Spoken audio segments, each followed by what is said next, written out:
The courtroom was cold. Not the kind of cold that makes you shiver, but the kind that settles deep in your chest and stays there. I sat at the wooden table, hands folded so tight my knuckles turned white. Across the room, Dean sat perfectly still in his navy suit, looking calm and confident. Behind him, Carla perched in the gallery wearing that smile. The one that looked sweet but felt like poison. Dean's attorney stood up. His voice filled the room. Your Honor, we have substantial evidence that Ms. Elaine Carter is unfit to be a mother. Her behavior has been erratic, dangerous, and emotionally unstable. My stomach dropped like a stone. I wanted to scream that it wasn't true, that I'd given everything to my son, but my throat closed up. Dean stared straight ahead. He wouldn't even look at me. Not once. The judge, an older man with silver hair and thick glasses, flipped through papers on his desk. Then he looked up at me. His face gave nothing away. The gavel came down hard. Custody will be under review pending further evidence. My world tilted sideways. Dean's lawyer smiled slightly and added, Your Honor, we have proof of Ms. Carter's instability. Proof. That single word hung in the air like smoke. I glanced at my attorney Mia, a young woman I'd barely scraped together enough money to hire. She looked as shocked as I felt. Dean's lawyer walked toward the judge's bench carrying a thick folder. He pulled out printed screenshots and placed them on the overhead projector. Text messages appeared on the screen. Messages that looked like they came from my phone number. Messages filled with threats and curse words. I'll make you regret this. You're going to pay. Stay away from Noah or else. Heat rushed to my face. Those aren't mine, I whispered desperately to Mia. She leaned forward, squinting at the screen. Objection, Your Honor, she said, standing quickly. We need time to verify the authenticity of these messages. The judge waved his hand dismissively. I'll allow them for now. We'll verify authenticity later. Dean's lawyer continued smoothly. As you can see, Ms. Carter has been sending threatening messages to my client for weeks. This behavior is dangerous and unacceptable. I looked at Noah, my 12-year-old son, sitting 2 rows back. His face was pale, drained of color. His eyes met mine for just a second before he looked down at his shoes. My heart cracked open. Even my own son seemed unsure of me now. The night before the hearing, I couldn't sleep. I paced the living room of my small apartment, the one I'd moved into after the divorce. Bills covered the coffee table like fallen leaves. Rent, utilities, groceries. Everything felt like it was crushing me. On the wall hung photos from happier times. Noah's first day of kindergarten. Family beach trip.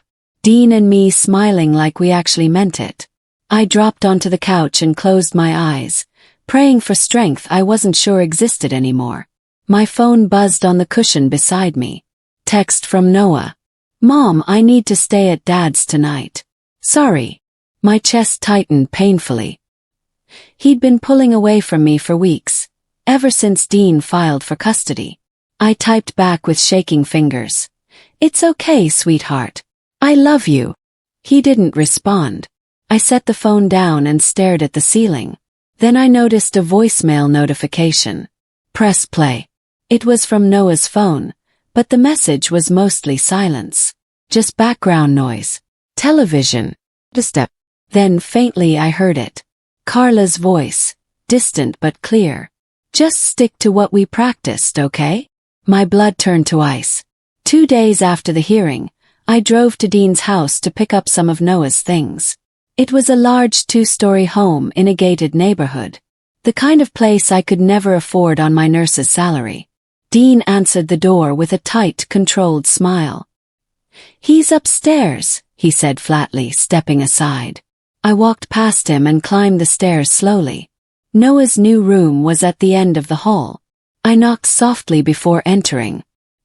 He sat on his bed with headphones on, staring at his phone. When he saw me, he pulled the headphones off but said nothing. Hey, bud, I said gently, sitting on the edge of his bed. How are you doing? He shrugged one shoulder. Fine. You sure? You seem really quiet. I'm just tired, Mom. I wanted to hug him to tell him everything would be okay, but something felt wrong. He wouldn't meet my eyes. His hands fidgeted with the edge of his blanket nervously. Carla appeared in the doorway then, her smile plastic and fake. Everything okay in here? I stood quickly. We're fine. As I walked out, I glanced back at Dean's phone sitting on the kitchen counter. The screen suddenly lit up with a message from Carla. Keep him rehearsing. My stomach twisted hard. They were coaching Noah, preparing him like an actor in a play. At work the next day I could barely focus. I'm a nurse at a community clinic, and normally I love helping people. But that morning everything felt heavy and impossible. During my lunch break, my coworker Linda pulled me aside in the break room. Elaine, have you seen this? She showed me her phone screen.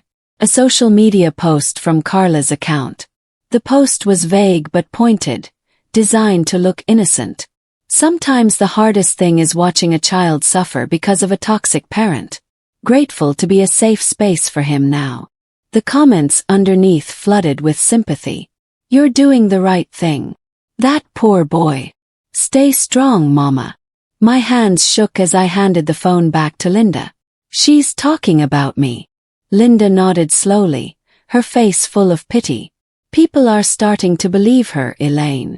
Later that afternoon, another nurse approached me in the hallway. Her voice was hesitant. Hey, I heard you got suspended last week for yelling at a patient. Is that true? Froze in place. What? Well, that never happened. Who told you that? She looked confused and embarrassed. Oh, I just heard it from someone in the cafeteria. Guess it was just a rumor. But I knew exactly where that rumor came from. Dean and Carla were tearing my reputation apart piece by piece. I couldn't afford a big law firm. My savings account was nearly empty, and my credit cards were maxed out from the divorce. So I hired Mia Chen, a young public defender fresh out of law school. People told me I was making a mistake. You need someone experienced, my mother said on the phone. But Mia was all I could afford. When we met in her tiny office downtown, she didn't talk down to me. She didn't rush through my story. She just listened carefully. I told her everything. The fake texts, the planted rumors, the way Noah had been acting strange. She took notes calmly, nodding as I spoke.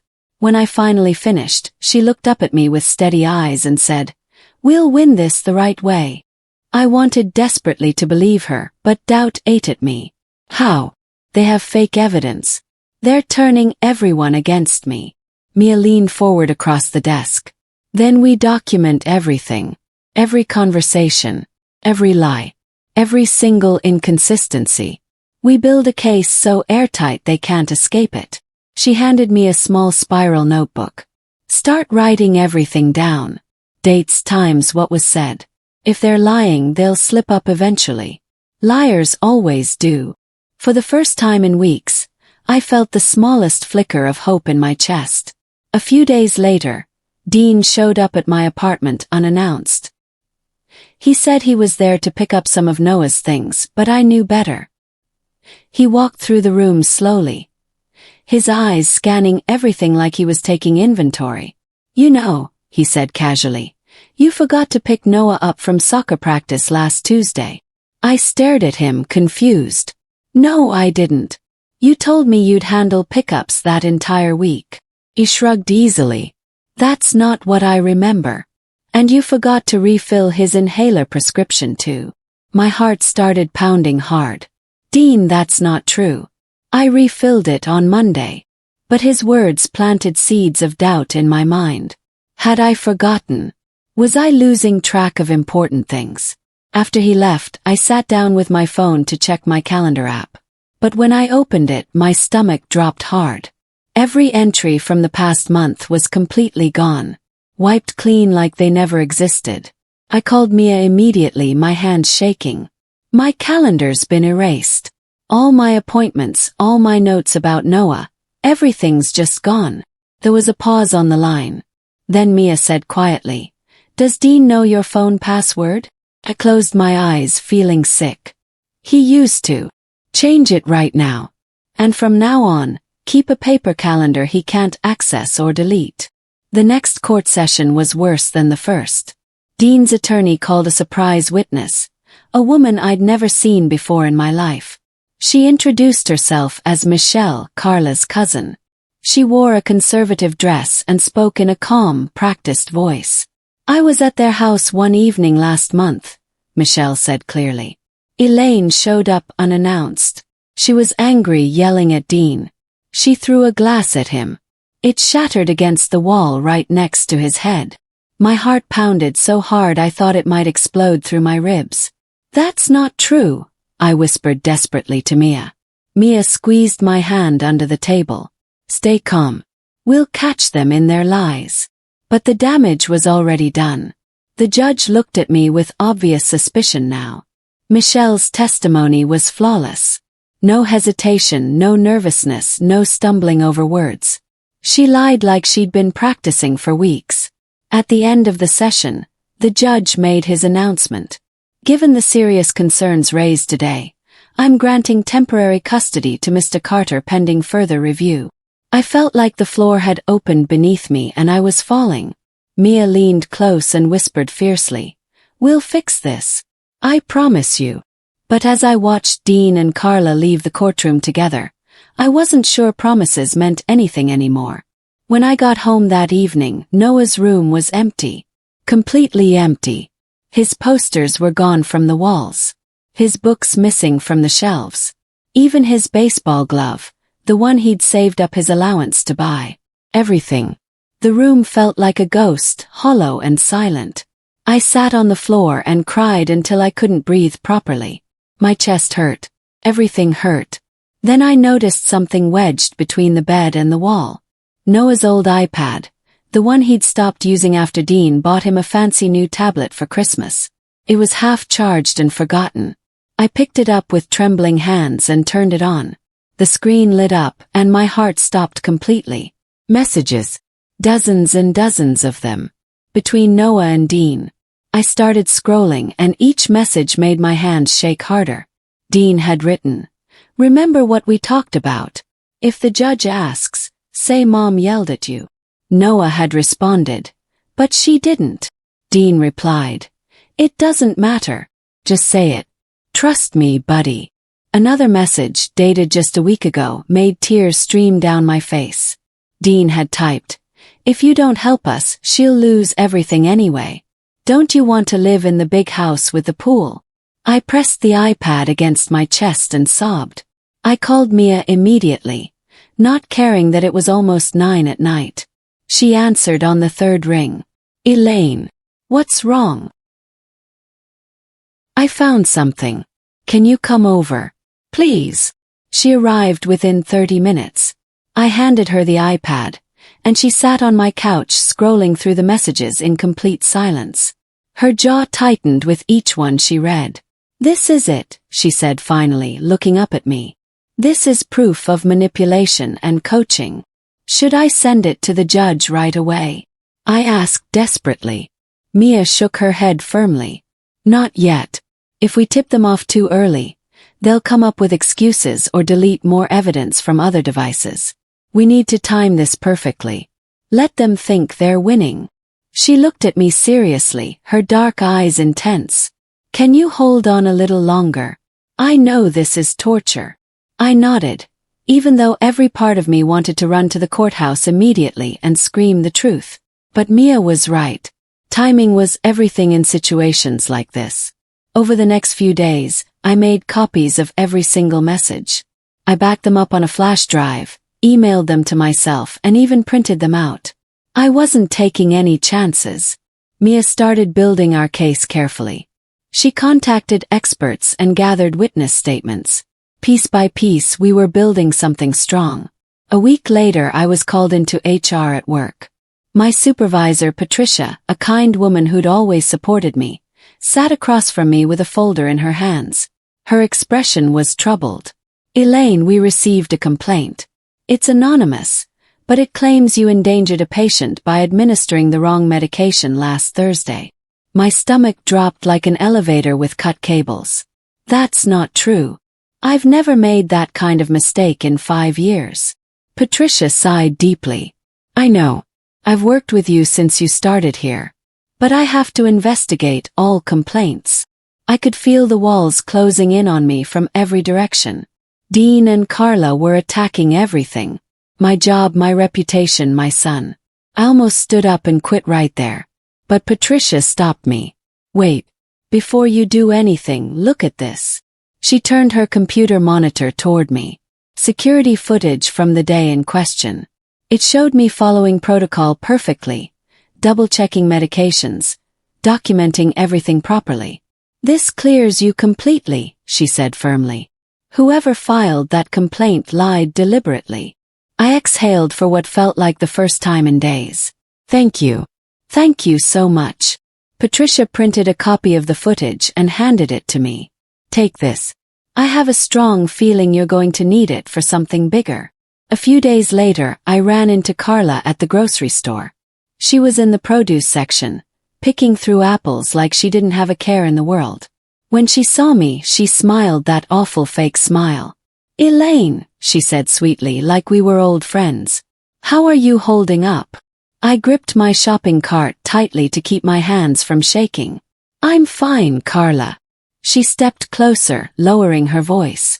You know, you really should think about moving on. Dean and I just want what's best for Noah.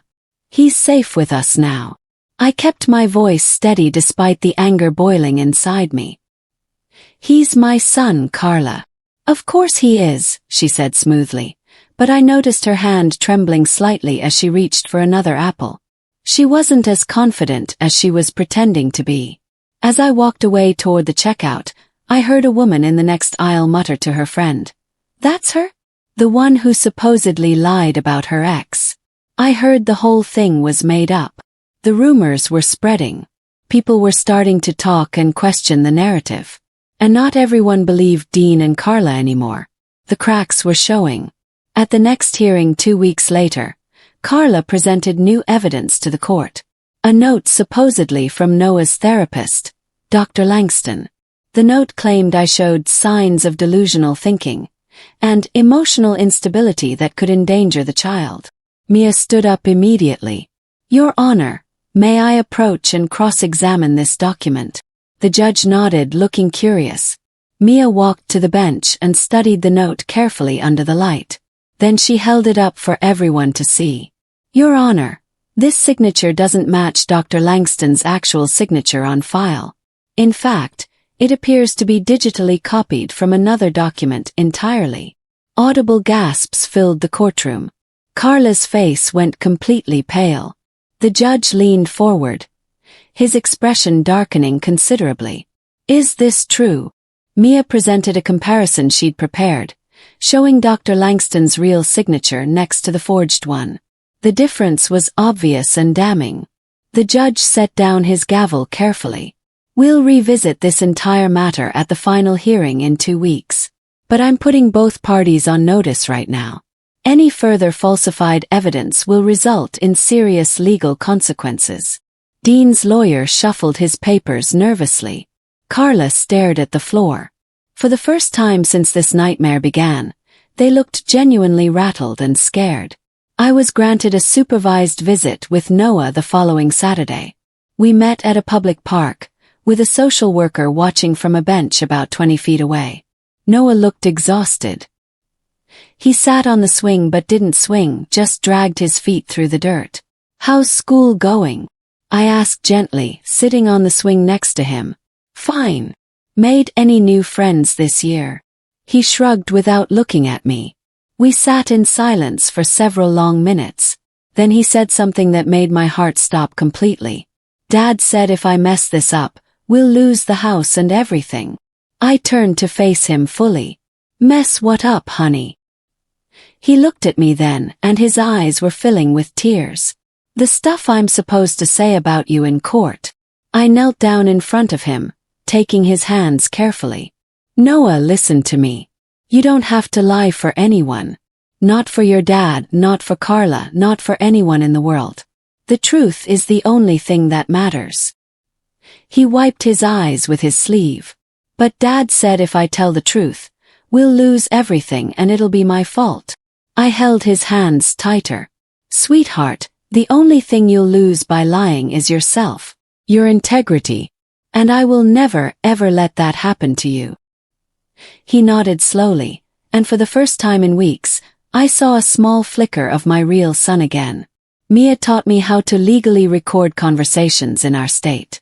One-party consent meant I could record without telling the other person. A week later, I had another encounter with Dean. He came to drop off Noah's winter jacket at my apartment. I had my phone recording in my jacket pocket. Dean stood in the doorway with his arms crossed. You know, this whole custody thing could be over tomorrow if you just admitted you're not capable of raising him properly. I'm perfectly capable, Dean. I always have been. He laughed coldly. The judge doesn't think so. And by the time we're done presenting evidence, everyone in this town will see you for the unstable mess you really are. I kept my voice perfectly calm. Is that a threat? He smirked, that same arrogant look I remembered from our marriage. It's just a fact, Elaine. After he left, I sent the audio file to Mia immediately. She called me back within 5 minutes. Elaine, this is perfect. Threatening language, intimidation, manipulation. This is exactly what we needed to show his character. I let out a breath I hadn't realized I was holding. We were getting closer to the truth. I could feel it. Cracks started forming in Dean and Carla's perfect facade. Their confidence began crumbling as whispers spread through our small town. People who had once believed their lies started asking questions and poking holes in their story. At Carla's job at the bank, her boss quietly pulled her aside and suggested she lay low and avoid drama until things settled down. Dean found out about the conversation somehow and absolutely exploded at home. Noah told me later, during another brief visit, that he'd heard them fighting through the bedroom wall late at night. You're ruining everything. Dean had shouted loud enough for Noah to hear clearly. This was supposed to be simple and easy. Carla had fired back just as loudly. Maybe if you hadn't been so obvious about everything, we wouldn't be in this position. Their voices had carried through the whole house. Noah had heard every word, lying awake in his bed in the dark, and it changed something fundamental in him.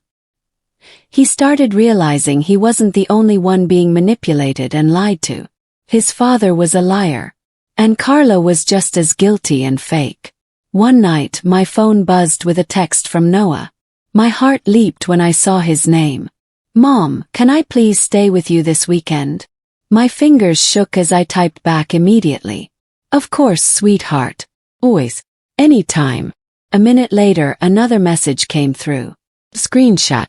It was from Dean's phone, a text message to Carla that read, "Keep him away from Elaine this weekend. She's getting too close to the truth." Below the screenshot, Noah had typed, "I'm ready to tell the truth, Mom. I'm done lying." I stared at the screen, tears streaming down my face. My boy. My brave, honest boy. I called Mia immediately, not caring that it was almost midnight. She answered groggily, "Elaine, what's wrong?" "It's time," I said, my voice shaking. "Noah's ready. He wants to tell the truth."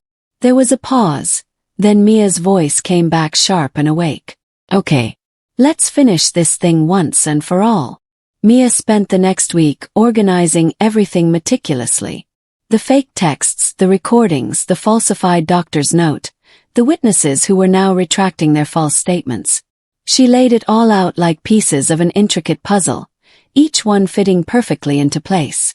I sat in her cramped office, staring at the mountain of evidence spread across her desk. "Do you really think we can win this?" Mia looked at me with absolutely steady, confident eyes. "Elaine, they've buried themselves with their own lies. All we have to do now is show the judge where they buried the bodies." The final custody hearing was officially set for the following Monday, just 3 days away. I barely slept at all during those 3 nights. I replayed every moment, every lie, every manipulation in my head on repeat. But this time I wasn't drowning in fear anymore. I was ready. We had the truth, we had evidence, and we had Noah's courage. The courtroom was packed when we arrived. Dean walked in with Carla on his arm, both dressed impeccably and expensively. They looked calm and confident on the surface. But I saw the tightness in Dean's jaw, the way his eyes darted around. He knew something big was coming. The judge took his seat and reviewed the thick case file in front of him. Mia stood first, her voice clear and strong. Your Honor, we have new evidence that fundamentally changes the entire nature of this case. Communications that reveal a deliberate, calculated campaign of manipulation and deceit. Dean's lawyer jumped up. Objection, Your Honor. This is highly. The judge held up his hand firmly. I'll allow it. Proceed, Ms. Chen. Mia placed the iPad on the evidence table carefully. These messages were found on the minor child's personal device. They show absolutely clear coaching, coercion, and manipulation. Dean's face went pale. Carla's confident smile faltered and cracked. The judge leaned forward in his chair, suddenly very interested in what came next. The judge reviewed the messages briefly, then looked up. I'll allow the child to testify if he wishes. The courtroom fell completely silent as Noah walked slowly to the witness stand. He looked small sitting in the big chair, but his voice didn't shake at all. Mia approached him gently. Noah, can you tell the court in your own words what happened before the first custody hearing? Noah nodded.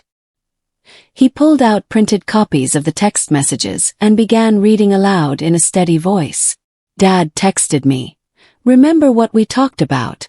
If the judge asks, say Mom yelled at you. Carla's face drained of all color. Dean stared down at the table, unable to look up. Noah continued reading. And this one. Say she scared you. If the judge asks, just cry a little. You can do this. His voice cracked slightly on the next one. And this message says, if you don't help us win this, she'll lose everything anyway. Don't you want to live in the big house with the pool? He looked up at the judge with tears in his eyes. But Mom never yelled at me. She never scared me at all. I only said those things because Dad told me I had to. The courtroom was so silent you could hear people breathing. The judge leaned back slowly in his chair. We'll take a 15-minute recess. During the recess, Dean completely lost control of himself. In the courthouse hallway, he turned on Carla viciously. You ruined everything, he shouted, loud enough that people throughout the building stopped and stared. This was your stupid plan from the beginning. Carla shot back defensively, her voice rising to match his. My plan? You're the one who couldn't keep your mouth shut. You're the one who had to threaten him. A woman standing nearby pulled out her phone and started recording the whole fight. Within 2 hours, the video clip had spread all over social media in our town. By the time court resumed, everyone had seen it. The judge's expression was stern and cold. He called both parties to approach the bench privately. His voice was low but sharp. Whatever he said made Dean's face go completely ashen and gray. When the judge returned to his seat, the entire courtroom held its collective breath. He adjusted his glasses and spoke in a clear, firm voice. After carefully reviewing all the evidence, including the recently submitted communications and testimony, I am ruling in favor of Ms. Carter. Full custody is hereby restored to the mother, effective immediately. I couldn't breathe. Tears poured down my face. Mia squeezed my hand hard under the table. The judge continued sternly. Mr. Carter, you have engaged in deliberate manipulation of a minor child and willful submission of falsified evidence to this court. You will be limited to supervised visitation only, pending a mandatory psychological evaluation. He turned his gaze to Carla. Ms. Brennan, your involvement in this deception has been noted. Your employer will be formally notified for ethical review. Dean sat frozen like a statue. Carla covered her face with both hands. And then Noah ran to me from where he'd been sitting. He wrapped his thin arms around my waist and buried his face in my shoulder. I'm so sorry, Mom, he whispered. You have absolutely nothing to be sorry for, baby. Nothing at all. As we left, Dean muttered under his breath, You'll regret this. I didn't even look back at him. Weeks passed slowly. Life began returning to something like normal. Dean and Carla's marriage fell apart within a month. They fought constantly, blaming each other for everything.